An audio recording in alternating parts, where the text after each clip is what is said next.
नमस्कार दोस्तों, स्वागत है आप सभी का CMI फुलेरा की ऑनलाइन क्लासेज में। पिछली क्लास में हमने टॉपिक स्टार्ट किया था अवकलनीयता, डिफरेंशियबिलिटी, और उससे रिलेटेड 3-4 क्वेश्चन भी किए थे। ठीक है, कि किसी भी फंक्शन को कैसे चेक करते हैं कि वो अवकलनीय है या नहीं है। ठीक है, आज एक इंपॉर्टेंट टॉपिक करने वाले हैं विश्लेषिक फलन। तो विश्लेषिक फलन सबसे ज़्यादा इंपॉर्टेंट है इस पूरी बुक में, क्योंकि आगे जितने भी चैप्टर आप पढ़ोगे उन सब में कहीं ना कहीं विश्लेषिक फलन का यूज़ होगा ही होगा। हर थ्योरम के स्टेटमेंट में या किसी भी क्वेश्चन में जब भी आप देखोगे तो बार बार बोला जाएगा विश्लेषिक फलन, विश्लेषिक फलन। ठीक है, तो एक तो विश्लेषिक फलन समझे कि क्या है, और एक उससे रिलेटेड मोस्ट इंपॉर्टेंट थ्योरम, ठीक है, जो इस चैप्टर में सबसे ज़्यादा इंपॉर्टेंट है। तो ये दो टॉपिक आज की क्लास में डिस्कस करेंगे। तो चलिए शुरू करते हैं। तो ध्यान दें, पहले तो डेफिनेशन कि विश्लेषिक फलन या एनालिटिक फंक्शन जिसको हम बोलते हैं, तो विश्लेषिक फलन। ठीक है, तो डेफिनेशन है क्या, कोई फलन f(z) या यूं लिखो एकमानी फलन। अब एकमानी सिंगल वैल्यूड, ये मैं पहले बता चुका हूं कि z की एक वैल्यू के रिगार्डिंग w की केवल और केवल एक ही वैल्यू मिले। एकमानी फलन w बराबर f(z), ठीक है, किसी प्रांत कैपिटल D में विश्लेषिक कहलाता है यदि यह प्रांत D के प्रत्येक बिंदु पर अवकलनीय हो। तो ये तो किसी प्रांत में डेफिनेशन है। एक दूसरी और डेफिनेशन है, एक जो किसी बिंदु पर है, एकमानी फलन w बराबर f(z) किसी बिंदु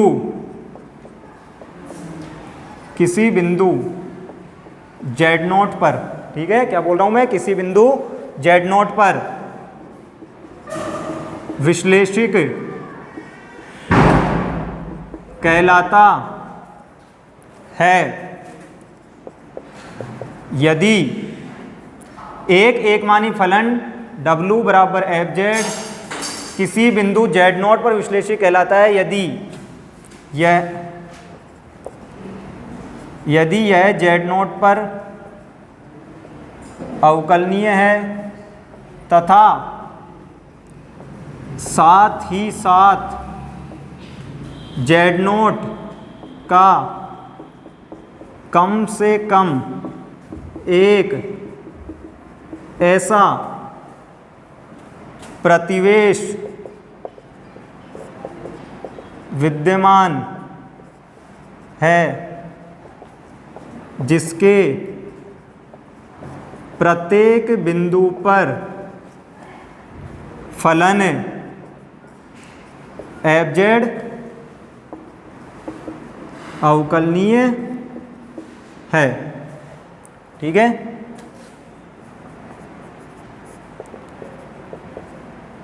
यदि फलन f(z) बिंदु z बराबर a पर विश्लेषिक नहीं है तो बिंदु z बराबर a विचित्र बिंदु, ठीक है, विचित्र बिंदु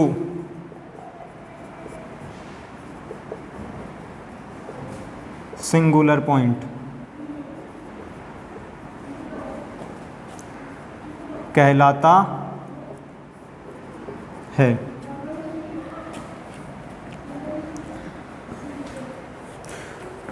तो ध्यान दें क्या है डेफिनेशन, कि ये मान लो कॉम्प्लेक्स प्लेन है। ठीक है, कि ये हो गई वास्तविक अक्ष, ये हो गई काल्पनिक अक्ष। ठीक है, तो देखो दो अलग अलग तरीके से मैंने डेफिनेशन लिखी है, और ये दो अलग अलग तरीके से इसलिए लिखी है क्योंकि एक तो है किसी पूरे के पूरे प्रांत D में और एक है किसी पर्टिकुलर पॉइंट पे। तो देखो दोनों में फ़र्क क्या है। पहली डेफिनेशन तो बोल रही है कि एक एकमानी फलन W बराबर एफ किसी प्रांत D में विश्लेषिक कहलाता है यदि यह प्रांत D के प्रत्येक बिंदु पर अवकलनीय है। तो मैं क्या बोल रहा हूँ कि कोई प्रांत दी गई है हमको D, कि मान लो ये कोई प्रांत है D, ठीक है, कि कोई रीजन है, कि जैसे ये रीजन दे दिया, ठीक है।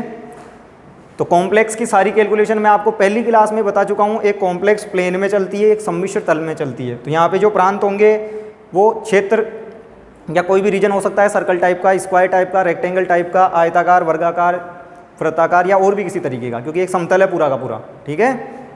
तो यहाँ पे डोमेन्स इसी टाइप की होती है। तो किसी प्रांत में विश्लेषिक कब बोलेंगे? जब इस प्रांत के प्रत्येक बिंदु पर, इस प्रांत का कोई सा भी बिंदु ले लूँ मैं, इस प्रांत के प्रत्येक बिंदु पर फलन एफ जेड क्या हो? अवकलनीय हो। तो किसी प्रांत में विश्लेषिक होने का मतलब क्या है कि किसी प्रांत डी में, किसी प्रांत डी में विश्लेषिक होगा कब? जब डी के प्रत्येक बिंदु पर अवकलनीय हो। कि ये जो प्रांत डी है, इस प्रांत डी का कोई सा भी पॉइंट उठा लो, हर एक पॉइंट पे अवकलनीय होना चाहिए। या यूं कहूं तो एक भी पॉइंट ऐसा नहीं हो इस प्रांत डी के अंदर जिस पर कि फलन अवकलनीय नहीं हो, ठीक है। क्या बोल रहा हूं कि किसी प्रांत डी में अवकलनीय होने का मतलब क्या है? इस प्रांत डी के हर एक पॉइंट पे अवकलनीय होना चाहिए, कि जो एफ जेड है वो इस प्रांत डी के प्रत्येक बिंदु पर अवकलनीय हो। या यूं समझ लो, इस प्रांत डी के प्रत्येक बिंदु पर उसका अवकलज विद्यमान होना चाहिए। इस प्रांत डी के हर एक बिंदु पर एफ डैश जेड अद्वितीय रूप से विद्यमान हो, क्योंकि अवकलनीय होने का मतलब क्या है? एफ डैश जेड अद्वितीय रूप से विद्यमान हो। पिछली क्लास में पढ़ी थी हमने अवकलनीयता या अवकलनीय होना किसको बोलते हैं। तो किसी प्रांत में अवकलनीय होने का मतलब है इस प्रांत के प्रत्येक बिंदु पर अवकलनीय हो, ठीक है। और जब इस प्रांत के प्रत्येक बिंदु पर अवकलनीय हो जाएगा तो उसका मतलब हो जाएगा इस प्रांत में विश्लेषिक है। तो ये तो किसी प्रांत में डेफिनेशन हो गई कि पूरे के पूरे रीजन में आप विश्लेषिक बोल रहे हो, इसका मतलब इसके हर एक पॉइंट पे अवकलनीय है। अब दूसरी डेफिनेशन है किसी बिंदु पर। अब देखो ये पहले बोल दिया मैंने एकमानी फलन, एकमानी फलन। एकमानी फलन मैं पहले बता चुका हूँ कि एकमानी फलन का मतलब होता है किसी भी फंक्शन को हम कॉम्प्लेक्स में इस तरीके से रिप्रेजेंट करते हैं, W बराबर एफ जेड। जैसे रियल में किया करते थे y बराबर एफ एक्स, वहाँ x रखते थे y मिलता था, यहाँ z रखेंगे W मिलेगा। तो एक z की एक वैल्यू के लिए W का एक ही मान मिलना चाहिए, ठीक है। कि z मैंने पुट किया, केवल W का केवल और केवल एक मान मिले, ठीक है। एक से ज़्यादा मान नहीं मिलनी चाहिए, तो बोलते हैं एकमानी। और मैंने बताया था पूरी कॉम्प्लेक्स हमारी जो कैलकुलेशन होगी या हम जो पढ़ेंगे वो सब एकमानी फलन ही पढ़ेंगे, ठीक है, सिंगल वैल्यूड फंक्शन। अब दूसरी जो डेफिनेशन है वो किसी पर्टिकुलर पॉइंट पे है कि किसी बिंदु z नोट पर, तो किसी z नोट पर विश्लेषिक कहलाता है कब? यदि यह z नोट पर अवकलनीय हो, ठीक है, तथा साथ ही साथ z नोट का कम से कम एक ऐसा प्रतिवेश विद्यमान हो जिसके प्रत्येक बिंदु पर फलन एफ जेड क्या हो? अवकलनीय हो, ठीक है। किसी पॉइंट पे विश्लेषिक होने का मतलब क्या है कि उस पॉइंट पे तो अवकलनीय हो ही, साथ ही साथ उसका एक नेबरहुड ऐसा एग्जिस्ट करना चाहिए, कोई ना कोई एक नेबरहुड तो ऐसा होना ही चाहिए जिसके प्रत्येक बिंदु पर फलन क्या हो? अवकलनीय हो। अब यहाँ कॉम्प्लेक्स में नेबरहुड किस टाइप का होता है या प्रतिवेश कैसा होता है? देखो, जब हमने रियल में बात करी तो रियल आपको पता है, रियल एनालिसिस वास्तविक विश्लेषण सेकेंड ईयर में जो पेपर 1 था, पूरी की पूरी रियल एक रियल लाइन पे चलती है, ठीक है, कि पूरी पूरी कैलकुलेशन उसमें एक रियल लाइन पे चलती है। उसमें कोई भी पॉइंट लोगे आप ए पॉइंट, और उस ए पॉइंट का प्रतिवेश क्या हुआ करता था, उसका नेबरहुड क्या हुआ करता था। मैंने आपको बताया था कि इस ए पॉइंट का यदि आपको कोई एप्सिलॉन प्रतिवेश चाहिए, कि ए का एप्सिलॉन प्रतिवेश कैसे निकालते थे, जहाँ एप्सिलॉन ग्रेटर देन 0 हुआ करता था, कोई धनात्मक संख्या, कि इस ए से एप्सिलॉन दूरी आगे और इस ए से एप्सिलॉन दूरी पीछे के पॉइंट्स का सेट, कि इस ए बिंदु से एप्सिलॉन दूरी आगे और इस ए बिंदु से एप्सिलॉन दूरी पीछे जो बिंदु हैं उनका समुच्चय। तो ये इस तरीके से लिखा करते थे इसको, a माइनस एप्सिलॉन से a plus epsilon open interval में, ठीक है, कि a माइनस एप्सिलॉन से लेके a प्लस एप्सिलॉन तक के जितने भी बिंदु हैं उनको क्या बोलते थे? a का प्रतिवेश, ठीक है। क्यों? क्योंकि वहाँ पे हमारे पास में दो ही तरीके थे कि पूरी की पूरी रियल लाइन पे चल रही है कैलकुलेशन, तो आपको एप्सिलॉन दूरी आप आगे जा सकते हो, एप्सिलॉन दूरी पीछे आ सकते हो। तो वहाँ पे प्रतिवेश इस टाइप का मिला करता था हमको कि a माइनस एप्सिलॉन से a प्लस एप्सिलॉन तक, ठीक है। तो एक इंटरवल टाइप का, एक अंतराल रूप का, तो एक विवृत अंतराल मिला करता था, एक विवृत समुच्चय भी बोल सकते हैं। तो a माइनस एप्सिलॉन से a प्लस एप्सिलॉन तक, ठीक है, इस टाइप के प्रतिवेश हुआ करते थे वहाँ। तो इस टाइप के नेबरहुड्स थे। तो नेबरहुड का मतलब क्या है? उस पॉइंट से एप्सिलॉन दूरी आगे, एप्सिलॉन दूरी पीछे, तो वहाँ एक इंटरवल मिल जाया करता था जिसको बोलते थे हम ए का एप्सिलॉन प्रतिवेश। सेम कंसेप्ट यहाँ भी है, लेकिन अब यहाँ फ़र्क क्या है कि हम एक प्लेन में आ चुके हैं, ठीक है, एक सम्मिश्र तल में। तो जब आप एक प्लेन में आ जाते हो और अब यदि मैं किसी पॉइंट के नेबरहुड की या प्रतिवेश की बात करूं, तो देखो ये मान लिया मैंने कोई ए पॉइंट है, और अब यदि मैं इसके एप्सिलॉन प्रतिवेश की बात करूं तो इससे एप्सिलॉन दूरी, तो जब आप इससे एप्सिलॉन दूरी जाओगे तो अब हर दिशा में जा सकते हैं एप्सिलॉन दूरी, क्योंकि एक प्लेन है ना भाई, एक तल है, लाइन तो है नहीं, तो एप्सिलॉन दूरी जब आप हर दिशा में जाओगे तो एक सर्कल बन जाएगा, एक वृत्त बन जाएगा, ठीक है। तो ये एक वृत्त बन जाएगा इस तरीके से। तो यदि इस पॉइंट को मैं जेड बोलूँ तो जेड की ए से जो डिस्टेंस है, ऐसे लिखेंगे मोड, क्योंकि मोड का मतलब होता है दूरी, तो जेड की ए से दूरी कितनी होनी चाहिए, एप्सिलॉन। तो इसका मतलब है ये पॉइंट जेड ले लिया मैंने, चरबिंदु ये घूम रहा है इस वृत्त पे, तो जेड की ए से दूरी हमेशा किसके बराबर है, एप्सिलॉन के बराबर। तो जो भी जेड आएगा यहाँ पे, जो भी जेड आएगा अब इसके अंदर, ठीक है, कि लेस देन इक्वल कर लो, क्योंकि अंदर के बिंदुओं की भी बात कर रहे हैं, ठीक है, यहाँ भी जितने भी अंदर के बिंदु हैं, ठीक है, उनकी बात कर रहा हूँ। तो जेड माइनस ए लेस देन एप्सिलॉन, ठीक है, इक्वल टू लगाएं तब भी चलेगा, कोई दिक्कत नहीं है। तो ये इंटीरियर पॉइंट्स की बात कर रहा हूँ मैं, ठीक है। तो इसके अंदर अंदर के जो बिंदु है वो क्या हो जाएंगे, एक का एप्सिलॉन प्रतिवेश। तो वहाँ और यहाँ फ़र्क किस चीज़ का है कि वहाँ केवल आगे पीछे ही जा सकते थे, तो इसलिए केवल इस टाइप के नेबरहुड मिलते थे, ऐसा हुआ करता था प्रतिवेश। जबकि यहाँ प्रतिवेश इस टाइप के मिलेंगे, एक सर्कल टाइप के या एक डिस्क टाइप से, कि ए बिंदु से एप्सिलॉन दूरी, अब चारों दिशाओं में घूम सकते हैं, इसलिए एक वृत्त बन गया। तो जेड की ए से दूरी एप्सिलॉन है, ठीक है। तो इस टाइप के प्रतिवेश हुआ करते हैं यहाँ, एक डिस्क टाइप के या एक वृत्त टाइप के, ठीक है। तो अब मैं इस डेफिनेशन पे वापस आता हूँ। तो क्या बोल रहा हूँ मैं कि W बराबर एफ जेड किसी बिंदु जेड नोट पर विश्लेषी कहलाएगा कब, कि ये उस बिंदु जेड नोट पे, जैसे मान लो मैंने इसको नाम दे दिया जेड नोट, तो उस जेड नोट पे तो अवकलनीय हुई, साथ ही साथ इसका एक कम से कम एक ऐसा प्रतिवेश मिलना चाहिए जिसके प्रत्येक बिंदु पर फलन एफ जेड अवकलनीय हो। तो मान लिया वो प्रतिवेश यही है, तो ये ऐसा प्रतिवेश है जिसके अंदर प्रत्येक बिंदु पर फलन एफ जेड क्या है, अवकलनीय है। तब बोलेंगे कि जेड नोट पर विश्लेषिक है। तो क्या बोल रहा हूँ, किसी पॉइंट पे कब बोलेंगे, उस पॉइंट पे अवकलनीय हो, और साथ में एक नेबरहुड ऐसा एग्जिस्ट करना चाहिए जिसके हर एक पॉइंट पे फलन एफ जेड क्या हो, अवकलनीय हो। अब ये नेबरहुड कितना भी छोटा हो सकता है, कितना भी बड़ा हो सकता है, ठीक है। एप्सिलॉन आर्बिट्रेरी होता है, ग्रेटर देन 0 बोलते हैं बस केवल, ठीक है। तो ये कितना भी बड़ा हो सकता है, कितना भी छोटा हो सकता है। तो हो सकता है आपका जेड नोट पॉइंट हो, उसका इतना सा कोई नेबरहुड एग्जिस्ट कर रहा हो जिसके हर एक बिंदु पर फलन एफ जेड अवकलनीय हो, तो क्या बोल देंगे, जेड नोट पर वो विश्लेषिक है, ठीक है, कि जेड नोट पर अवकलनीय है, और जेड नोट का ये एक प्रतिवेश है जिसके प्रत्येक बिंदु पर अवकलनीय है। तो हम क्या बोल देंगे कि जेड नोट पर फलन विश्लेषिक है। तो केवल जेड नोट पर अवकलनीय होने से काम नहीं चलेगा, उसका एक ऐसा प्रतिवेश भी मिलना चाहिए जिसके अंदर प्रत्येक बिंदु पर अवकलनीय हो, तब जाके हम बोलेंगे कि फलन एफ जेड बिंदु जेड नोट पर विश्लेषिक है, ठीक है। तो किसी प्रांत में विश्लेषिक होने का मतलब है उस पूरी प्रांत के हर एक बिंदु पर अवकलनीय हो, जबकि किसी बिंदु पर विश्लेषिक होने का मतलब है उस बिंदु पर अवकलनीय हो, और साथ ही साथ उसका एक ना एक नेबरहुड, एक ना एक ऐसा प्रतिवेश मिले जिसके हर एक बिंदु पर अवकलनीय हो, तब हम बोलेंगे बिंदु जेड नोट पर विश्लेषिक, ठीक है। तो दोनों तरीके से ध्यान रहे कि किसी प्रांत में कब बोलेंगे, जब प्रांत के हर एक बिंदु पर अवकलनीय हो, और साथ में किसी बिंदु पर कब बोलेंगे कि उस बिंदु पर अवकलनीय हो, और साथ में उसका एक ऐसा प्रतिवेश मिले, चाहे वो कितना ही छोटा हो कितना ही बड़ा हो, कि उसके प्रत्येक बिंदु पर फलन एफ जेड अवकलनीय हो। तो बिंदु पे भी हो और उसके प्रतिवेश में भी अवकलनीय हो, तब जाके बिंदु पर विश्लेषिक। और पूरी की पूरी प्रांत में अवकलनीय है तो पूरी की पूरी प्रांत में विश्लेषिक, ठीक है। और बिंदु पे अवकलनीय है और उसके प्रतिवेश में अवकलनीय है, ठीक है, तब जाके उस बिंदु पर विश्लेषिक। तो ये दो तरीके से डेफिनेशन है। जो पहली डेफिनेशन पूरे प्रांत में बताती है विश्लेषिकता, दूसरी डेफिनेशन किसी बिंदु पर बताती है। उसके बाद में लिखा है यदि बिंदु पर विश्लेषिक नहीं है, कि मान लो कोई बिंदु ऐसा है जिस पे फलन विश्लेषिक नहीं है, तो उस बिंदु को क्या बोलेंगे, विचित्र बिंदु या सिंगुलर पॉइंट, ठीक है।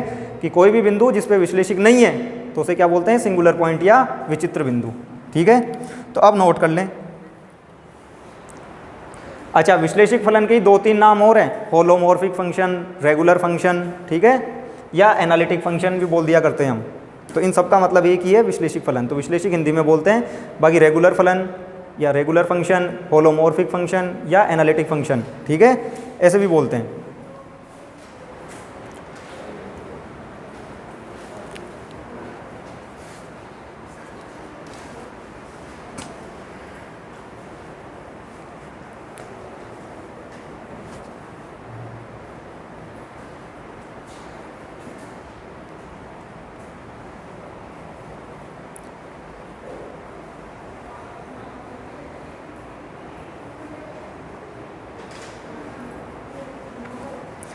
आप देखो दो एग्जाम्पल जो मैंने पिछली क्लास में डिस्कस किए थे, ठीक है, उनके जरिए यदि मैं समझाऊं तो पहला एग्जाम्पल मैंने लिया था एफ जेड बराबर z to the power n, और इसके लिए आपने देखा था प्रीवियस क्लास में कि ये सर्वत्र अवकलनीय था, पूरे के पूरे फाइनाइट कॉम्प्लेक्स प्लेन में, अनंत की बात नहीं कर रहा, ठीक है, क्योंकि मैंने बता दिया यहाँ दो प्रकार के तल होते हैं, एक तो परिमित सम्मिश्र तल और एक विस्तृत सम्मिश्र तल।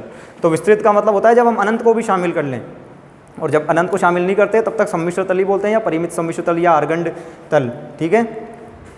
तो इस फंक्शन को आपने देखा था ये सर्वत्र अवकलनीय था, कि कहीं भी बात कर लो आप हमेशा अवकलनीय था, ठीक है। तो जब सर्वत्र अवकलनीय है तो इसका मतलब क्या हो जाएगा, विश्लेषिक, क्योंकि विश्लेषिक में बोला क्या कि किसी भी रीजन में यदि आपको, जैसे मैं इतना सा रीजन लूँ, ये क्षेत्र ले लूँ, ठीक है, तो आपको पता है ये फंक्शन हमेशा हर जगह पूरे के पूरे सम्मिश्र तल में अवकलनीय है, तो इसमें भी अवकलनीय होगा, और जब इस पूरे में अवकलनीय मिल गया तो इसका मतलब क्या हो गया, इस प्रांत में विश्लेषिक, ठीक है।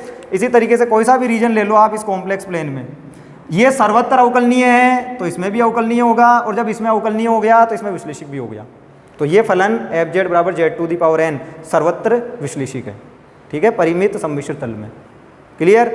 एक दूसरा फंक्शन देखा था हमने एफ जेड बराबर मोड जेड स्क्वायर, इसके रिगार्डिंग हमने देखा था कि ये केवल मूल बिंदु पर अवकलनीय था, बाकी कहीं अवकलनीय नहीं था, और मूल बिंदु पे भी इसलिए अवकलनीय था क्योंकि जीरो मिल रहा था एफ डैश जेड का मान। दो तरीके से मान निकाला था ना, एक बार मिल रहा था जेड प्लस जेड बार, एक बार जेड माइनस जेड बार। यदि अन्य किसी बिंदु पर बात करें, एक्स अक्ष के अनुदिश ये, वाई अक्ष के अनुदिश ये, दोनों बराबर नहीं थे, इसलिए बोल दिया था एफ डैश जेड परिमित रूप से विद्यमान नहीं है, अर्थात अवकलनीय नहीं है। लेकिन जब मूल बिंदु पर बात करी तो जीरो मिल गया था। तो ये जो फलन था वो केवल मूल बिंदु पर अवकलनीय था और कहीं भी अवकलनीय नहीं था। तो और कहीं तो अवकलनीय है ही नहीं, तो वैसे ही काम और कहीं बिंदुओं की बात करेंगे तो वहाँ तो वैसे ही विश्लेषिक नहीं होगा, क्योंकि अवकलनीय ही नहीं है। मूल बिंदु पे यदि मैं बात करूं कि ये जो फंक्शन है वो मूल बिंदु पे अवकलनीय है, किसी पॉइंट पे विश्लेषिकता कैसे चेक करते हैं, उस बिंदु पर अवकलनीय हो, चलो ये कंडीशन तो लग गई, उस बिंदु पर अवकलनीय है, साथ ही साथ उसका कम से कम एक ऐसा प्रतिवेश भी मिलना चाहिए जिसके प्रत्येक बिंदु पर फलन एफ जेड अवकलनीय हो। अब मैं जैसे ही इसका प्रतिवेश बनाऊं तो देखो कितने सारे बिंदु ऐसे आ गए जिन पर ये अवकलनीय नहीं है, जबकि डेफिनेशन क्या बोलती है कि इसका कम से कम एक ऐसा प्रतिवेश मिलना चाहिए जिसके हर एक बिंदु पर अवकलनीय हो। कि यदि आप किसी पॉइंट पे बात कर रहे हो तो उस पॉइंट पे अवकलनीय हो, वो तो लग रही है या कंडीशन की मूल बिंदु पे तो है ही अवकलनीय है, लेकिन जैसे ही इसका प्रतिवेश बनाएंगे कि एक प्रतिवेश भी तो मिलना चाहिए जिसमें ये अवकलनीय हो हर जगह, लेकिन जैसे ही इसका प्रतिवेश बनाएंगे तो प्रतिवेश में कई सारे ऐसे बिंदु आ जाएंगे जिन पर ये अवकलनीय है ही नहीं, क्योंकि ये तो केवल मूल बिंदु पे ही है, बाकी कहीं नहीं है। तो आप कितना भी छोटा बना लो, मूल बिंदु के अलावा आपको हर बार कई अदर पॉइंट्स मिलेंगे, और उन अदर पॉइंट्स पे ये अवकलनीय नहीं है, तो इसका मतलब इसको मूल बिंदु पे विश्लेषिक नहीं बोलेंगे। आगे बात समझ में? तो दोनों में फ़र्क है कि किसी बिंदु पे कब बोलेंगे, जब उस बिंदु पे अवकलनीय हो और साथ में उसके किसी प्रतिवेश में भी अवकलनीय हो। तो यहाँ ये प्रतिवेश में अवकलनीय नहीं है, तो इसलिए ये बिंदु वाली डेफिनेशन भी कैंसिल हो जाएगी। यहाँ पे केवल बिंदु पे मिलने से कुछ नहीं होगा अवकलनीय, उसके प्रतिवेश में भी मिलना चाहिए, तो यहाँ प्रतिवेश में नहीं मिल रहा, ठीक है। तो इसलिए ये ना तो मूल बिंदु पे विश्लेषिक है और ना ही कहीं और विश्लेषिक है, ठीक है। जबकि पहले वाला फलन हर जगह विश्लेषिक है। क्यों? क्योंकि ये पूरे के पूरे सम्मिश्र तल में अवकलनीय था, इसलिए। तो ये दो एग्जाम्पल हैं समझाने के हिसाब से। अब ध्यान दें, एक इंपॉर्टेंट थ्योरम कर रहे हैं जो इस पूरे चैप्टर में सबसे ज़्यादा इंपॉर्टेंट भी है, और आप देखोगे भी तो हर दूसरे तीसरे साल रिपीट होती रहती है, ठीक है।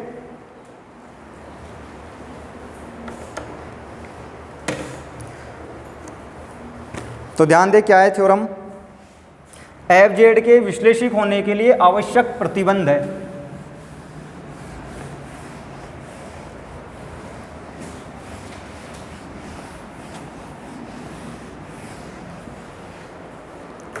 तो यह है F Z, function F Z के विश्लेषिक फलन होने के लिए आवश्यक प्रतिबंध।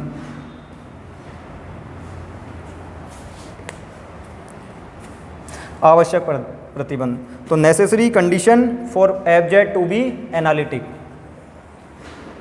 तो क्या है, ध्यान दें, स्टेटमेंट, तो थ्योरम नंबर है 3.7.2, ठीक है। तो पहले मैं स्टेटमेंट लिख देता हूँ कि फलन स्मॉल एफ जेड बराबर यू प्लस आयोटा वी, ठीक है। इनको भी जनरल फॉर्म में लिखें तो u एक्स वाई का फंक्शन होता है और जो v है वो भी एक्स वाई का फंक्शन होता है। के किसी प्रांत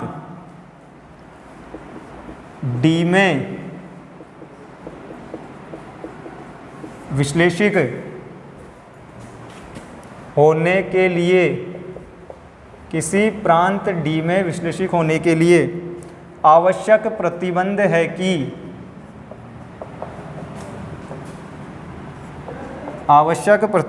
कि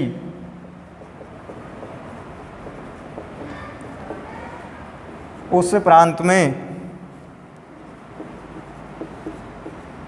u तथा v Koshi Riemann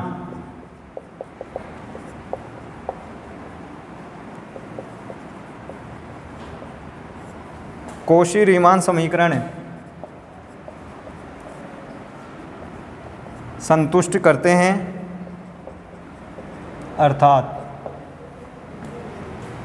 del u upon del x बराबर del v upon del y and del u upon del y बराबर minus of del v upon del x, ठीक है।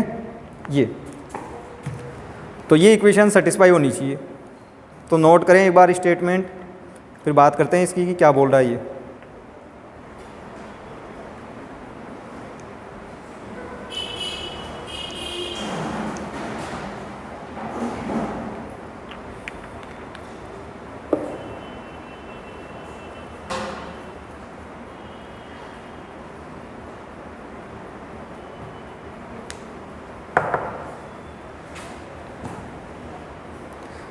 देखो इम्पोर्टेंट थ्योरम है, कई बार आ चुकी है राजस्थान यूनिवर्सिटी में भी, 2002, 2000 में, 3 में, 7 में, 13 में, 14 में।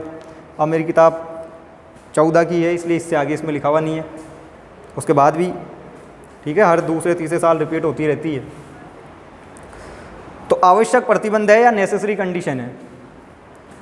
अब मैंने आपको कल ही समझाया था आवश्यक और पर्याप्त का मतलब, कि कोई भी थ्योरम यदि आपको प्रूव करनी है, ठीक है, तो आवश्यक और पर्याप्त दो टाइप की कंडीशन होती है। कि आवश्यक प्रतिबंध यदि संतुष्ट हो गया तो इसका मतलब नहीं है कि वो रिजल्ट आप अप्लाई कर सकते हो।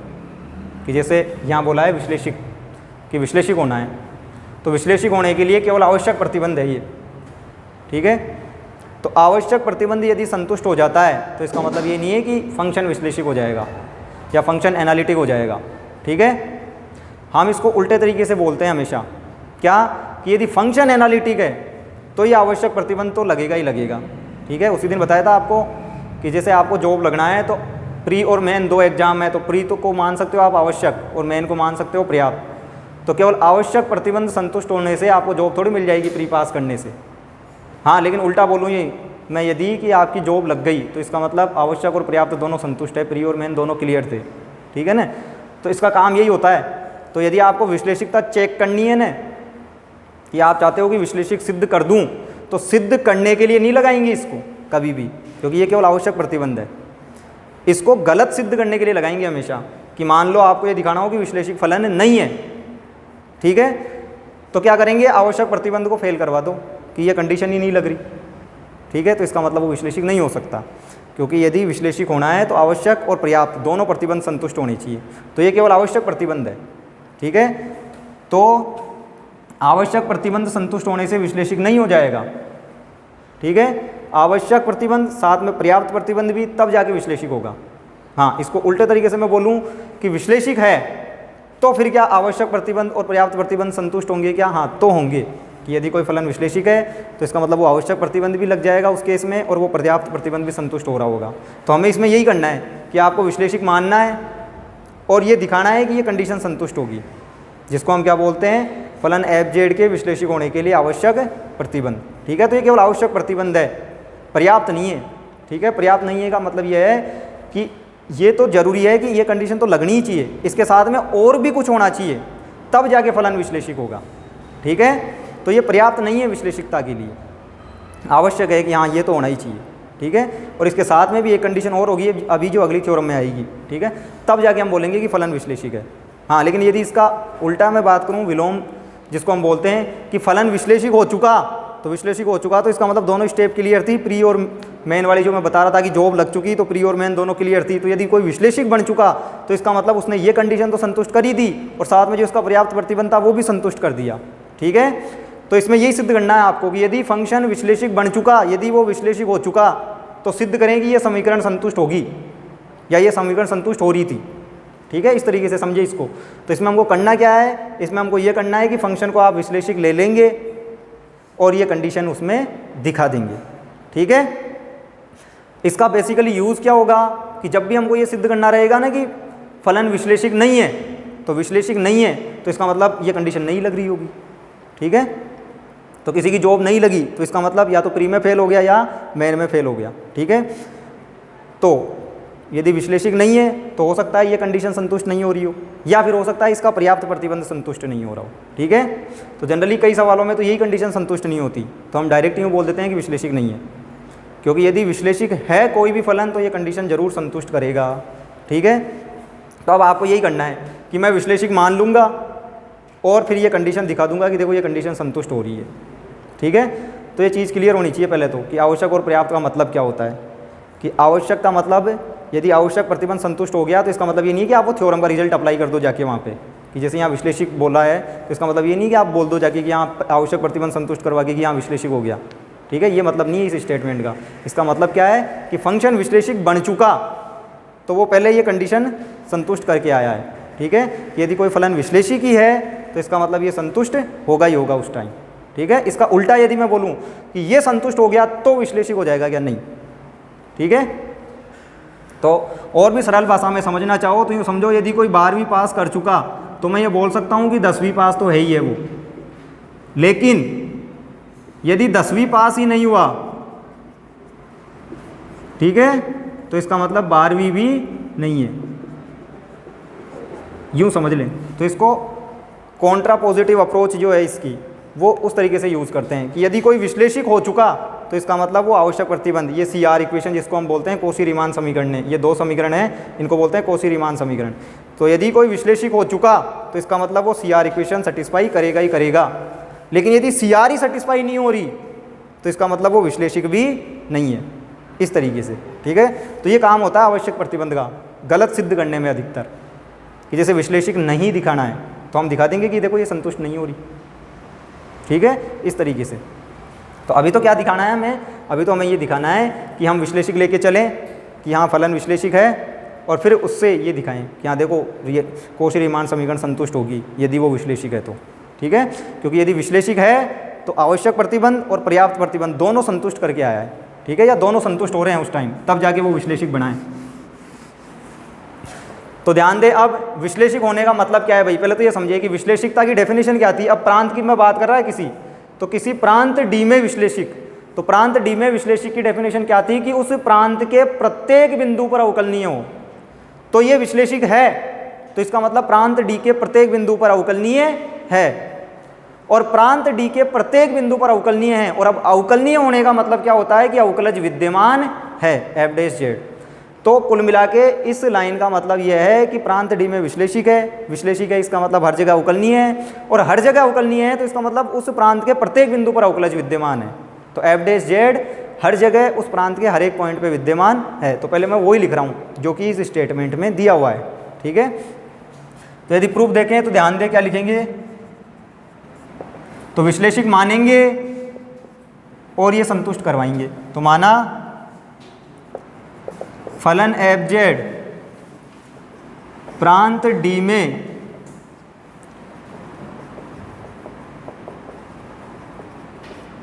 विश्लेषिक फलन है। ठीक है, तो विश्लेषिक मान लिया भाई, और सिद्ध क्या करना है मेरे को, ये समीकरण सिद्ध करनी है। तो माना फलन f(z) प्रांत डी में विश्लेषिक फलन है, अतः फलन f(z) प्रांत डी के प्रत्येक बिंदु पर अवकलनीय है। ये कहाँ से? बाय डेफिनेशन, एनालिटिसिटी या जो विश्लेषिकता है उसकी डेफिनेशन से। अतः फलन एफ जेड प्रांत डी के प्रत्येक बिंदु पर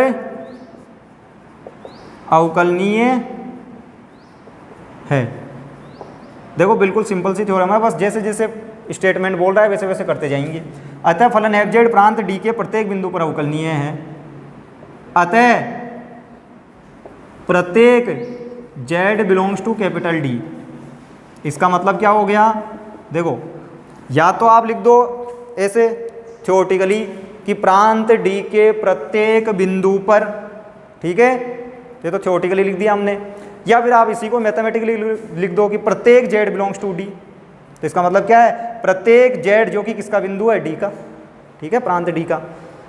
अर्थात प्रत्येक जेड बिलोंग्स टू डी के लिए एफ डैश जेड, हाँ भाई एफ डैश जेड मतलब जेड का वो एफ का अवकलन, ठीक है, क्या होता है?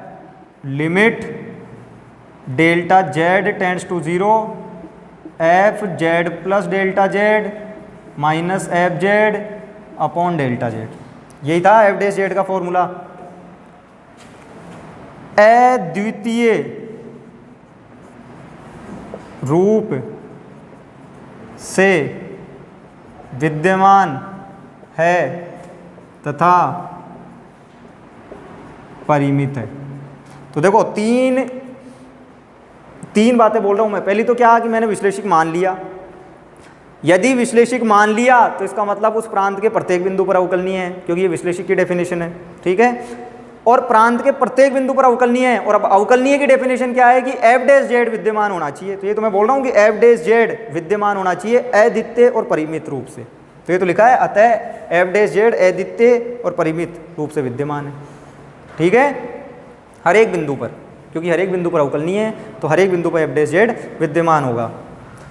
और इसी को ही मैं यूं भी लिख सकता हूं, अतः डेल्टा जेड शून्य की ओर किसी भी मार्ग से अग्रसर हो। अतः डेल्टा जेड शून्य की ओर किसी भी मार्ग से अग्रसर हो, निम्न सीमा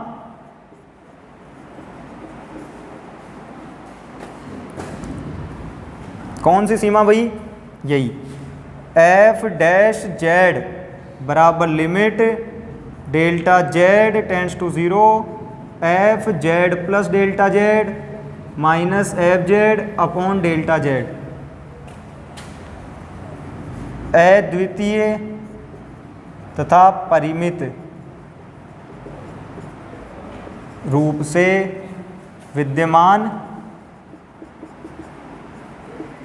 है, ठीक है। क्योंकि डेफिनेशन थी भाई अवकलनीयता में कि ये चाहे डेल्टा जेड 0 की ओर किसी भी मार्ग से बढ़ रहा हो, रास्ता कोई सा भी ले लो, एफ डैश जेड आपका यूनिक होना चाहिए, इसका केवल और केवल एक मान मिलना चाहिए और वो भी परिमित, अनंत नहीं मिलना चाहिए, तब बोलते हैं हम अवकलनीय। तो ध्यान दे, विश्लेषिक मतलब हर बिंदु पर अवकलनीय है, और अवकलनीय मतलब एफ डैश जेड फाइनाइट और यूनिक, परिमित तथा अद्वितीय, ठीक है। तो 3 कंडीशन है कि विश्लेषिक पूरे प्रांत में विश्लेषिक मतलब पूरे प्रांत में अवकलनीय है, और अवकलनीय मतलब एफ डैश जेड परिमित तथा अद्वितीय, ठीक है। चाहे डेल्टा जेड 0 की ओर किसी भी रूट से आए, कोई फर्क नहीं पड़ता, किसी भी रूट से आओ, ये जो एफ डैश जेड होगा इसकी केवल और केवल एक वैल्यू मिलेगी, 2 वैल्यू नहीं मिल सकती, नहीं तो फिर अवकलनीय होगा ही नहीं, ठीक है। तो अब मैं यही करूँगा, 2 अलग अलग रूट से इसकी वैल्यू निकालूंगा, और 2 अलग अलग रूट आपको बताया सबसे सिंपलेस्ट लेते हैं हम। सबसे पहले एक बार x के अनुदिश, एक बार y के अनुदिश, तो 2 अलग अलग रूट से इसकी वैल्यू निकालूंगा, और चूंकि अवकलज विद्यमान है तो इसका मतलब दोनों से वैल्यू आनी चाहिए सेम, तो उन दोनों से वैल्यू को सेम कर दूंगा, बराबर कर दूंगा, और जैसे ही बराबर करेंगे ये रिजल्ट आ जाएगा, ठीक है।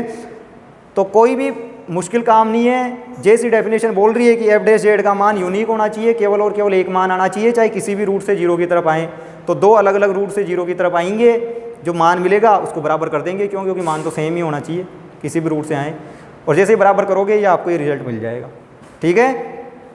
तो अब एफ जेड का मान रख रहे हैं भाई, तो अब ध्यान दें, चूंकि limit delta z tends to 0 f z plus delta z या यहीं रख लो, ठीक है,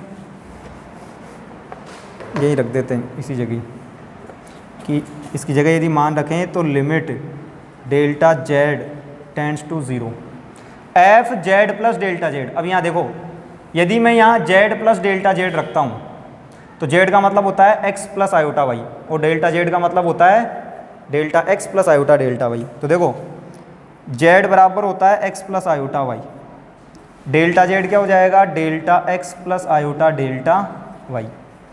तो f z plus delta z का मतलब है कि जेड में डेल्टा जेड परिवर्तन हुआ है तो उस टाइम एक्स में कितना परिवर्तन हो जाएगा, डेल्टा एक्स, और वाई में कितना हो जाएगा, डेल्टा वाई। तो ध्यान रहे जेड प्लस डेल्टा जेड, तो यहाँ एक्स की जगह क्या आ जाएगा, x plus delta x, y की जगह y plus delta y, x की जगह x plus delta x, y की जगह वाई प्लस डेल्टा वाई। क्यों, सीधा सीधा कारण है भाई, आपने जेड में डेल्टा जेड परिवर्तन किया तो एक्स में डेल्टा एक्स परिवर्तन होगा, वाई में डेल्टा वाई परिवर्तन होगा। तो f z plus delta z, f z plus delta z क्या आएगा इसकी value, u x plus delta x, y plus delta y, ठीक है,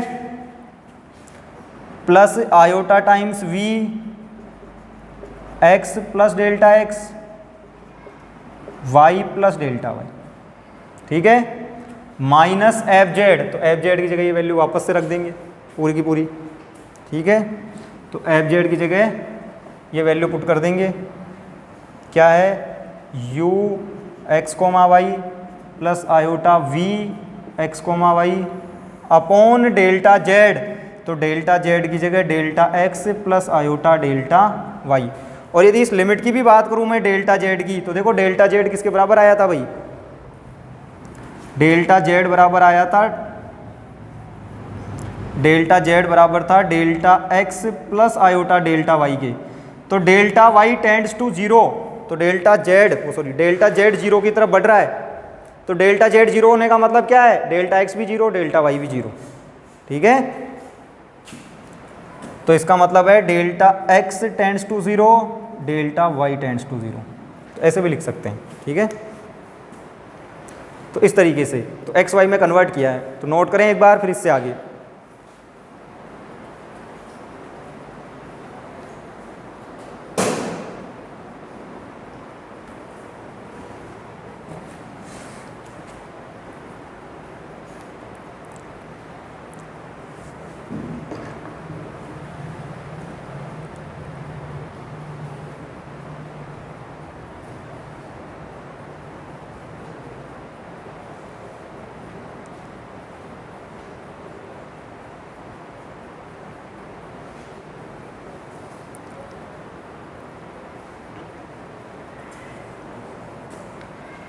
अब ध्यान दें इससे आगे, ठीक है। अब देखो, अब ये भी बोला था कि डेल्टा जेड 0 की तरफ किसी भी मार्ग से अग्रसर हो, ये जो लिमिट है वो यूनिक होगी, ठीक है, कि डेल्टा जेड 0 की तरफ किसी भी रूट से जाए ये लिमिट यूनिक होगी। तो अब पहले मैं जाऊंगा एक्स के अनुदिश और फिर जाएंगे वाई के अनुदिश, ठीक है।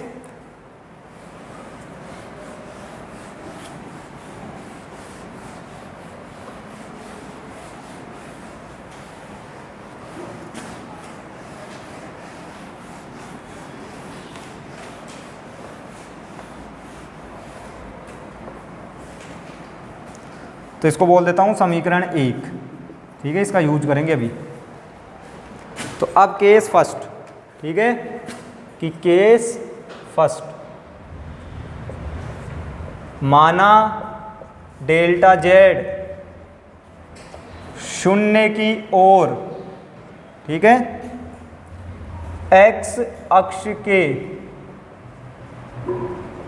अनुदिश अग्रसर है।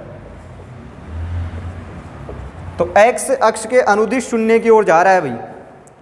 तो बताओ यदि x अक्ष के अनुदिश जा रहा है, तो मैंने आपको उस दिन भी बताया था, यदि कोई भी x के अनुदिश बढ़ता है तो जैसे जैसे आप x के अनुदिश बढ़ रहे हैं भाई, तो ये जो पर्टिकुलर वैल्यू है y की वही फिक्स होती है हमेशा। लेकिन x बार बार चेंज होता रहता है कि पहले आप यहाँ थे, फिर यहाँ आए, फिर यहाँ आए, फिर यहाँ आए, तो y तो वही रहा, लेकिन ये x वैल्यू बार बार चेंज हो रही है। मान लो ये 6 था यहाँ पे, तो बार बार चेंज होता जा रहा है। तो x चेंज हो रहा है तो x में चेंज डेल्टा x, इसका तो एग्जिस्टेंस है, ये तो एग्जिस्ट कर रहा है। y फिक्स है, y में कोई चेंज नहीं हो रहा, चाहे आप यहाँ पे हो, चाहे यहाँ पे हो, चाहे यहाँ पे हो, चाहे यहाँ पे हो, तो y फिक्स है। और फिक्स y में कोई चेंज नहीं होता, फिक्स है मतलब उसमें चेंज ही नहीं हो रहा, तो डेल्टा y मतलब चेंज इन y, तो y में परिवर्तन क्या है, जीरो, हो ही नहीं रहा, y तो कांस्टेंट है, फिक्स है। तो जब भी x के अनुदिश हम अग्रसर होते हैं तो उस टाइम डेल्टा y तो हो जाता है जीरो, और डेल्टा x डेल्टा z ये बराबर होता है केवल और केवल डेल्टा x के। क्यों? क्योंकि सीधा सीधा लॉजिक है भाई, डेल्टा z होता है delta x plus iota delta y, तो डेल्टा y तो हो गया जीरो, तो इसका मतलब बचा क्या, केवल डेल्टा x। तो डेल्टा z बराबर होता है केवल डेल्टा x के, डेल्टा y हो गया जीरो x के अनुदिश। तो समीकरण 1 से, तो अब देखो समीकरण 1 से एफ डैश जेड क्या मिलेगा, ये रहा एफ डैश जेड, इसके बराबर था। तो इसमें देखो डेल्टा वाई तो खत्म क्योंकि वो तो जीरो है, तो केवल delta x tends to zero. हाँ भाई डेल्टा वाई जीरो है तो ये आएगा u x plus delta x comma y, क्योंकि डेल्टा वाई जीरो, प्लस में iota v x plus delta x comma y, क्योंकि delta y zero, minus u x comma y, minus दोनों minus की हो जाएगी terms v x comma y, upon delta y zero है तो upon में केवल और केवल डेल्टा एक्स। ठीक है, तो कुछ भी नहीं किया है मैंने, केवल इस समीकरण में डेल्टा वाई की जगह जीरो रखा है जहाँ जहाँ डेल्टा वाई था। ठीक है, और कुछ भी नहीं किया है, क्यों? क्योंकि x के अनुदिश गतिशील थे, x के अनुदिश यदि जीरो की तरफ बढ़ेंगे तो y में चेंज नहीं होगा, y फिक्स रहेगा, इसलिए डेल्टा वाई जीरो, तो केवल डेल्टा x। u वालों को एक जगह कर लो, v वालों को एक जगह, तो limit delta x tends to zero, u x plus delta x comma y और minus u x y plus में iota v x plus delta x minus v x y. ठीक है, तो u वालों को एक जगह, v वालों को एक जगह, तो v के साथ में आयोटा है तो आयोटा कॉमन आ गया, अपॉन में डेल्टा x। और अब मैं लगा रहा हूँ लिमिट की प्रॉपर्टी। तो लिमिट की प्रॉपर्टी आपको बताइए, मैंने बता रखा है, लिमिट प्लस माइनस जैसे सेकेंड ईयर में करते थे सेम वैसे ही, चाहे प्लस में हो, चाहे माइनस में, चाहे गुणा में, चाहे भाग में, अलग अलग हो जाती है लिमिट। बस भाग में थोड़ा सा ध्यान रखना पड़ता है, नीचे वाली लिमिट जीरो नहीं आ रही हो। तो limit delta x tends to zero, तो u के साथ में अलग से लगा लो लिमिट। ठीक है, और जो v है उसके साथ में अलग से लगा लो। तो आयोटा तो कांस्टेंट है तो इसको तो बाहर भेज दिया आयोटा को, तो ठीक है, और v के साथ में अलग से लिमिट लगा ली।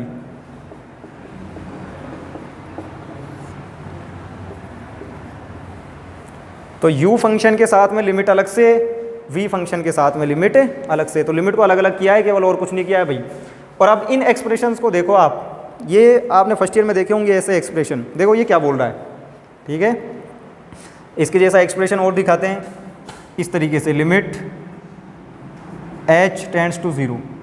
ठीक है, या इसी को ही ले लो, f z plus delta z minus f z upon delta z, इसको क्या बोलते हो आप, एफ डैश जेड।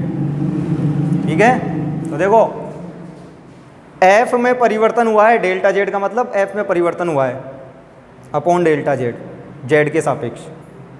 तो f में परिवर्तन z के सापेक्ष, और जो परिवर्तन है वो बिल्कुल माइनर सा है, delta z tends to zero. तो इसको क्या बोलते हैं, f का z के सापेक्ष अवकलन, और किससे निरूपित करते हैं, f डैश जेड से। सेम टू सेम रियल में हुआ करता था, जहाँ अवकलन की डेफिनेशन क्या थी, इस तरीके से कि limit h tends to zero f x plus h minus f x upon h, कि x में परिवर्तन हुआ करता था। ठीक है,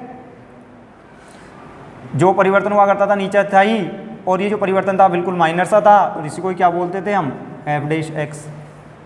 ठीक है, यहाँ पे देखो सेम टू सेम यहाँ पे भी है कि u में परिवर्तन हुआ है, और u में देखो किस में, केवल y तो फिक्स है, यहाँ पे जो y वैल्यू थी वो यहाँ पे भी उतनी है, तो y तो फिक्स है, y में कोई चेंज नहीं हुआ, x में चेंज हुआ है, ठीक है।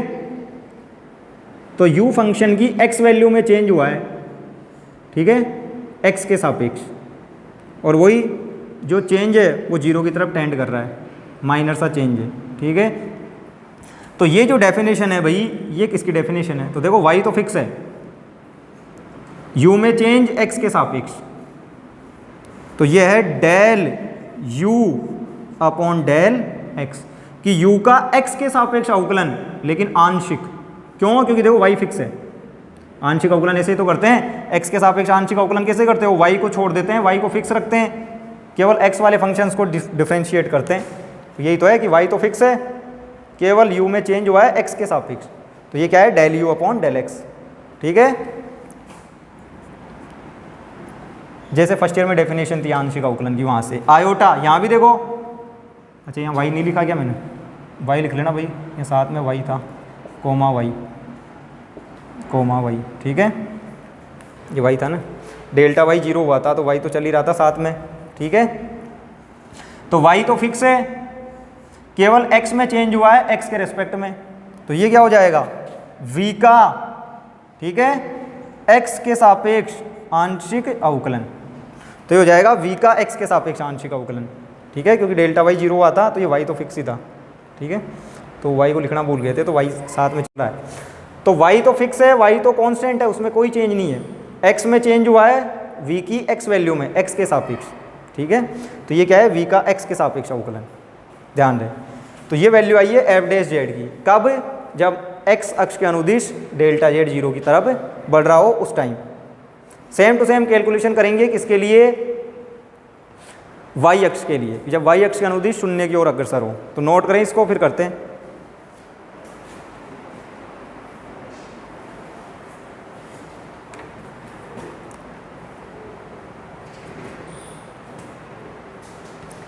तो अब ध्यान दें, y के हिसाब से करें तो यदि क्या होगा? यदि सेम कैलकुलेशन, इसको बोल देना इक्वेशन 2, ठीक है, ये वाली जो इक्वेशन आई है ना भाई, इसको 2 बोल देना, ठीक है, समीकरण 2। अभी यूज में लेंगे वापस इसको। तो अब देखो, माना डेल्टा जेड शून्य की ओर y अक्ष के अनुदिश अग्रसर है। अब देखो फर्क किस चीज़ में आएगा कि जब हम y की तरफ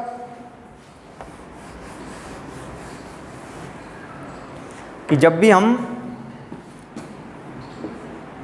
आप y अक्ष के अनुदिश बढ़ रहे हैं, तो जब भी आप y अक्ष के अनुदिश बढ़ते हो, तो देखो अब ये जो x वैल्यू है हमेशा वही होती है, चाहे आप यहाँ पे हो, चाहे यहाँ पे, चाहे यहाँ पे, तो जो x की वैल्यू है वो फिक्स हो जाती है।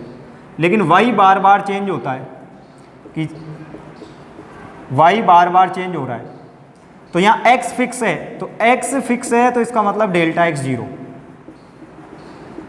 ठीक है, सेम टू सेम जैसे पिछली क्लास में किया था। तो इस बार क्या होगा? डेल्टा x 0, तो डेल्टा x तो हो गया 0, तो ये टर्म तो 0, तो डेल्टा z किसके बराबर आएगा? आयोटा डेल्टा y, तो डेल्टा z बराबर आ जाएगा आयोटा डेल्टा y, ठीक है। तो अब वापस से समीकरण 1 से, तो ये था समीकरण 1, इससे यदि आप देखो तो डेल्टा x तो हो गया 0, तो यहाँ तो आ जाएगा केवल डेल्टा y टेंड्स टू 0, ठीक है। हाँ भाई, डेल्टा x 0 है, तो यह है u x comma y plus delta y, ठीक है, डेल्टा x 0 है, प्लस में आयोटा v, डेल्टा x 0 है, तो यह आएगा y plus delta y, minus u x comma y minus iota v x comma y, ठीक है, अपॉन डेल्टा x तो 0 है, तो अपॉन में iota delta y, delta x की जगह 0। वापस से u वालों को अलग कर लो, v वालों को अलग कर लो, और साथ में लिमिट भी अलग कर देता हूँ, ठीक है। तो u को अलग कर रहा हूँ x y plus delta y minus u x comma y upon iota delta y, ठीक है, आयोटा डेल्टा y का अलग अलग भाग दे रहे हैं। और अब v वालों को अलग कर लो, तो देखो यहाँ पे बस एक छोटी सी सावधानी रखनी है कि v के साथ आयोटा नहीं आएगा, v के साथ में आयोटा नहीं आएगा। क्यों नहीं आएगा? देखो आयोटा और आयोटा, v के साथ में आयोटा कॉमन आ जाएगा और इस आयोटा से कट जाएगा, ठीक है। तो v के साथ में आयोटा है भाई, तो वो आयोटा कॉमन आके इस आयोटा से कट जाएगा। तो ये इस तरीके से आएगा v x comma y plus delta y minus v x y upon delta y, इस तरीके से, ठीक है। तो v के साथ में आयोटा नहीं आएगा क्योंकि ऊपर भी आयोटा नीचे भी आयोटा कट गया। और अब इसको देखो आप, तो देखो अब की बार u की y वैल्यू में चेंज हुआ है, ठीक है, कि जो भी u के अंदर y वेरिएबल था केवल उसी में ही चेंज हुआ है, और वही y के सापेक्ष। तो ये 1 अपॉन आयोटा, इस 1 अपॉन आयोटा को तो ऐसे कैसे छोड़ो, तो u के y वेरिएबल में चेंज हुआ है, x फिक्स है, देखो x फिक्स है और y के सापेक्ष, तो इसको क्या बोलेंगे del u upon del y plus same यहाँ पे v के y वेरिएबल में चेंज हुआ है y के सापेक्ष, x तो फिक्स है तो इसे क्या बोलेंगे del v upon del y, ठीक है। आपको बता रखा था पहली क्लास में ही, कभी भी आयोटा को नीचे नहीं रखते हैं, आयोटा को कभी भी नीचे नहीं रखते हैं। तो ऊपर नीचे आयोटा से मल्टीप्लाई, तो करो ऊपर नीचे आयोटा से मल्टीप्लाई, तो ऊपर नीचे आयोटा से मल्टीप्लाई करोगे तो ऊपर तो आयोटा नीचे आयोटा स्क्वायर, ठीक है, आयोटा से ऊपर नीचे मल्टीप्लाई, आयोटा स्क्वायर की वैल्यू -1, तो ये आ गया माइनस का आयोटा, इसको बोल दो 3। तो नोट करें यहाँ तक, तो समीकरण 2 समीकरण 3,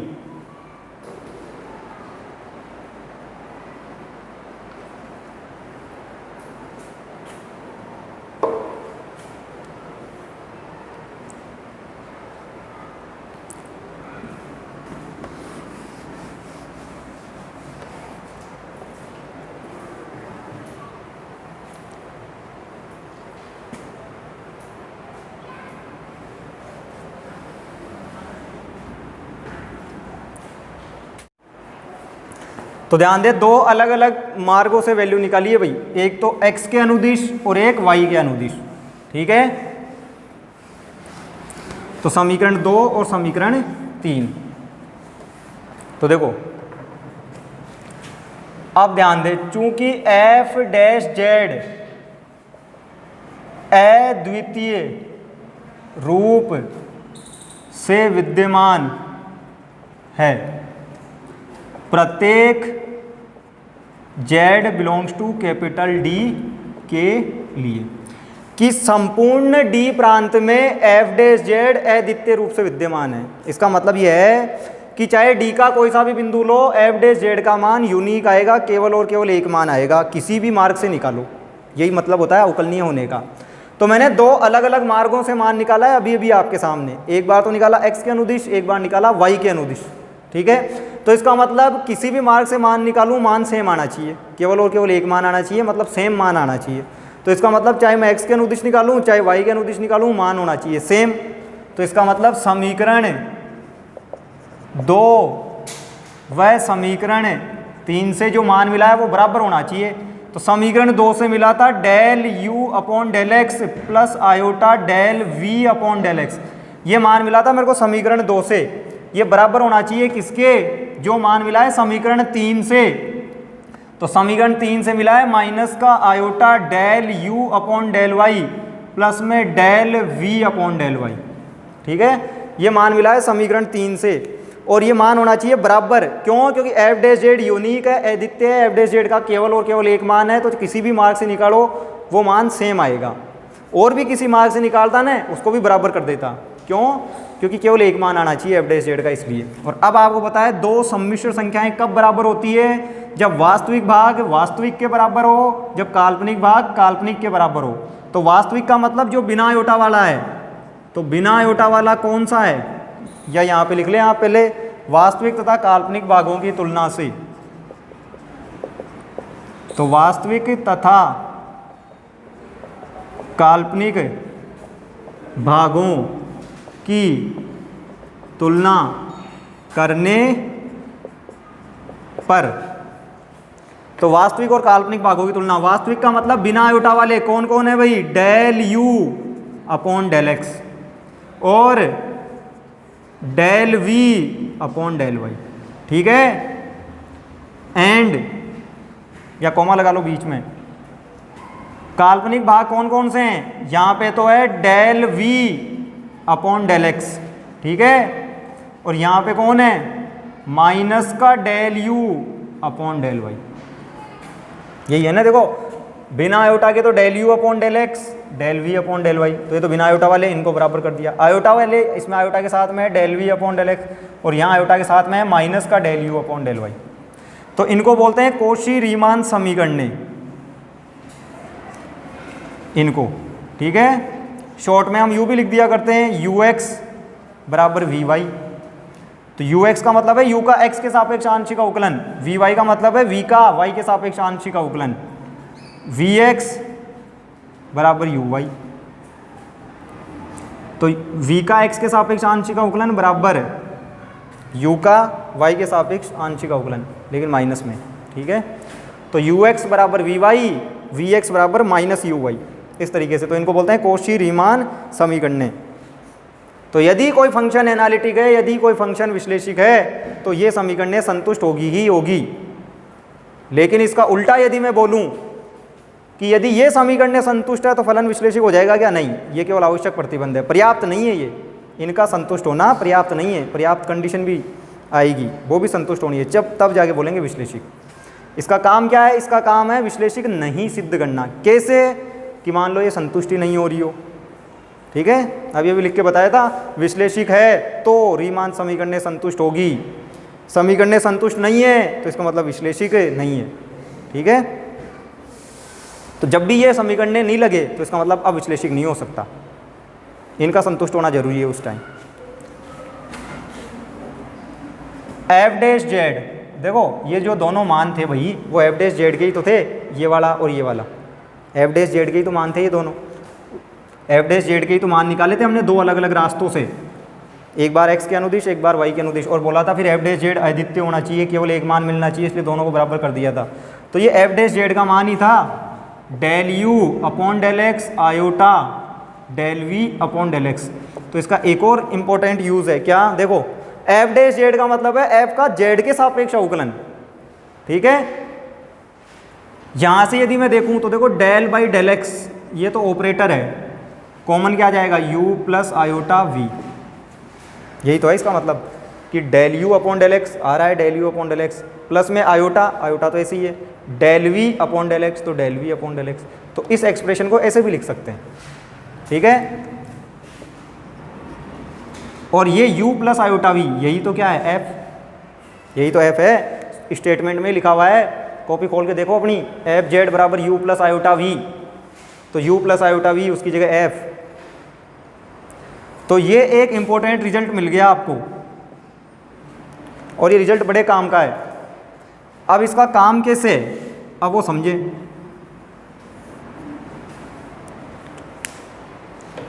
देखो f का z के सापेक्ष अवकलन बराबर होगा f का x के सापेक्ष आंशिक अवकलन के, लेकिन कब, जब फंक्शन एनालिटिक हो, विश्लेषिक हो। अब ये भी स्टेटमेंट, ये रिजल्ट हमने किसके लिए प्रूव किया है, विश्लेषिक फलन के लिए ही तो किया है, ये विश्लेषिक फलन के लिए ही तो सिद्ध किया है, फलन को विश्लेषिक मान के चले थे तभी तो आया है ये। तो यदि मान लो हमको विश्लेषिक फलन दिया हुआ है तो हमको जेड के सापेक्ष अवकलन करने की जरूरत नहीं है, हम क्या करें, केवल एक्स के सापेक्ष आंशिक कर लें, हमारा काम हो गया, वही एफ डैश जेड के बराबर हो जाएगा, ठीक है।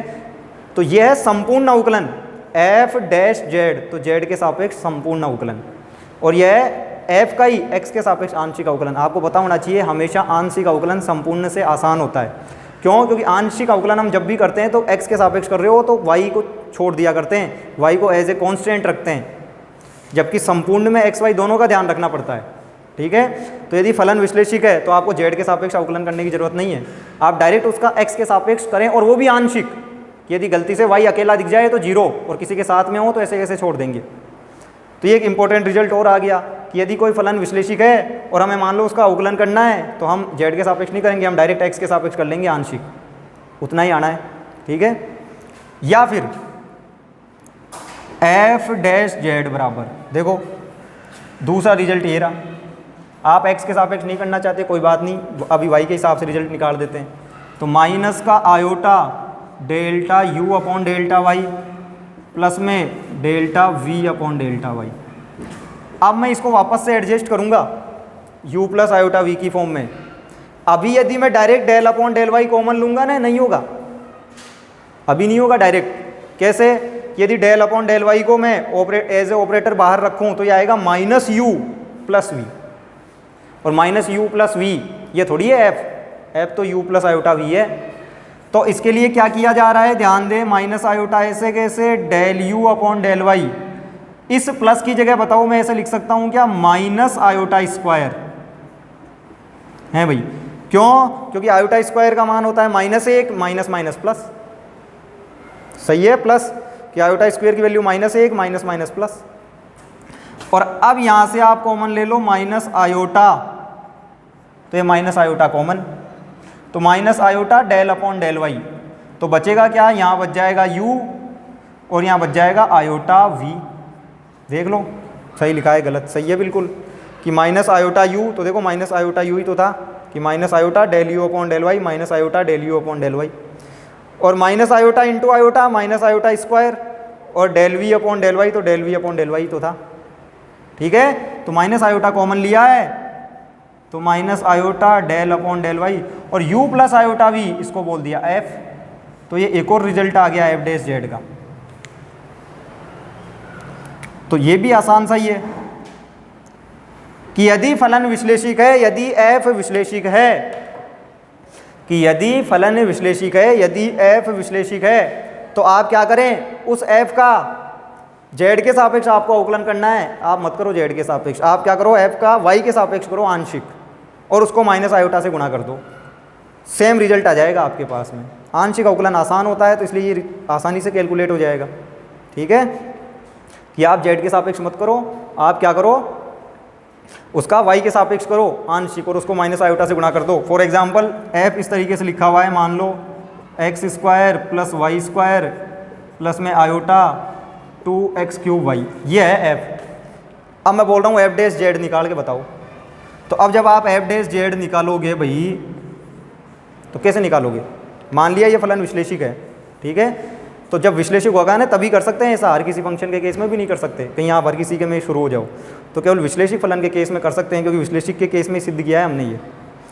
तो मान लो ये फंक्शन है, विश्लेषिक दिया हुआ है आपको, ठीक है, और अब आपसे f डैश जेड पूछ ले, ठीक है, बुक में तो नहीं पूछता, कभी पूछ ले किसी कंपटीशन में या कहीं, तो f डैश जेड पूछ ले, तो अब इसमें जेड तो है ही नहीं, तो आप जेड के सापेक्ष करोगे कैसे, ठीक है कि नहीं, इसमें तो एक्स वाई की फॉर्म में लिखा हुआ है।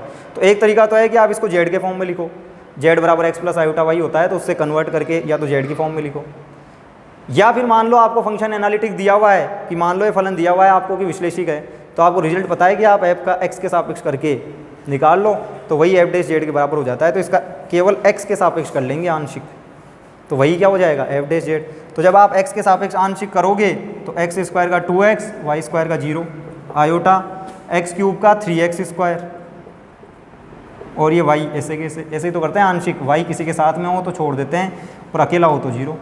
तो ये कितना आसानी से आ गया कि केवल x के सापेक्ष किया हमने आंशिक, और वही किसके बराबर आ जाएगा, f डैश जेड के, ठीक है। या फिर दूसरा तरीका है, आप y के सापेक्ष कर लो इसका आंशिक और उसको माइनस आयोटा से गुणा कर दो। तो ये इस रिजल्ट का यूज़ है कि इसका यूज़ क्या होता है, यदि फंक्शन एनालिटिक हो तो z के सापेक्ष करने की ज़रूरत नहीं है, केवल x या y के सापेक्ष आंशिक कर लो और उसी से f डैश जेड आ जाया करता है, ठीक है। तो इस तरीके से, तो ये इस रिजल्ट के यूज़ हो गए कि इसका उपयोग क्या है। बाकी आगे के चैप्टर्स में ये काम में भी आएंगे रिजल्ट, कई थ्योरम्स में, कि वहाँ फंक्शन एनालिटिक होगा तो मैं इसकी जगह ये लिख दूंगा, तो तब आपको ध्यान रहे कि ये क्यों लिख दिया, ठीक है। बाकी इससे रिलेटेड क्वेश्चन अगली क्लास में।